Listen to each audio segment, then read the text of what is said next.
Now, the United States Africa Command is responsible for U.S. military operations in and relations with the African continent. Through multinational exercises and military-to-military engagements, AFRICOM is intended to strengthen relationships with its African partner nations to build the defense capabilities of their security forces. VOA Pentagon correspondent Calabab spoke with Chief Master Sergeant Ramon Colin Lopez, the command senior enlisted leader for headquarters of AFRICOM, about its mission in Africa. We train a lot of Africans, both in the maritime and land realm. We're helping them build their air forces to be able to transport and ensure proper logistics systems to be able to be synchronized from country to country.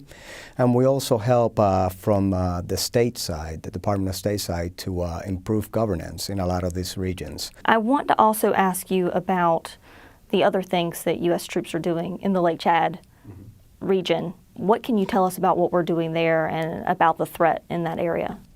So that is clearly an area where Boko Haram operates. And if you look at the AFRICOM's lines of effort, that is line of effort number 3, to go ahead and contain Boko Haram. Clearly, Boko Haram has been causing a lot of trouble for the local governments. And as partners working with those governments, we are training, advising, and assisting their forces to be able to get after African solutions to African problems. The youth bulge, the number of unemployed men that are going to be around in the coming years and expanding in the coming years in Africa, that's a ripe pool for a group like Islamic State. Are you concerned that a place in Africa could be the next place where Islamic State tries to make their so-called caliphate? So I equated it in a conversation to having a puddle of water and dropping a cinder block in the middle of it. That's what we ended up doing in the Middle East when we got after ISIS. We ended up dropping a great instrument of military power, and we're crushing them. Now, that water that got dispersed has to go somewhere. Maybe going to the Pacific, maybe going into the Africa and Europe areas of responsibilities. While we could not pinpoint any specific location where the heartland is going to be or their so-called caliphate, I will tell you that any country that has got a youth bulge at this time has got to be a concern to us, because there are few opportunities, there's even fewer hope, and you can see by the migration numbers and the instability in some of those countries that when you have no options, and here comes an extremist that is offering you a motorbike and a bride, what do you think you're going to do? Your family's starving, you can't provide for them, and somebody's giving you an option. And you don't have the means to migrate, because migration costs money. Migration is leading into slavery up in Libya. We're seeing that right now in open source. So the poor African people are having very little options to go ahead and progress in life.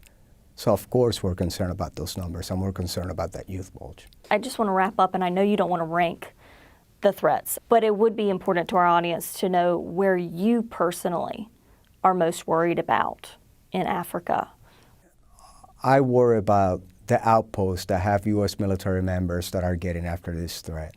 And it can be 5 different countries. You know, I worry about them because we can see what happened out there when the enemy decides to overpower the United States of America. And everybody's looking for an advantage in combat. And one side is going to win, and one side is going to come out basically figuring out what they need to do next to go ahead and be better than who they were that day. So if you ask me about things that I worry about the safety of our men and women and making sure that we're providing them with every single asset so that they have a fighting chance when that time comes. Because that's who we are. We're a Department of War, and we get after those things. It's not easy, and it's extremely dangerous. So my charge, if I need to worry about something, I need to make sure they got everything they need. And if they don't have it, to come here and advocate for it. But what I will say is that if you're one of those enemies, Al-Shabaab, AQIM, the Islamic State, Boko Haram, we will come after you, and we will get you. And we will make sure that the Africans get after you, and they will get you. That is our charter in Africa, and that is what we'll do. VOA's Pentagon correspondent Calabab speaking with Chief Master Sergeant Ramon Colin Lopez.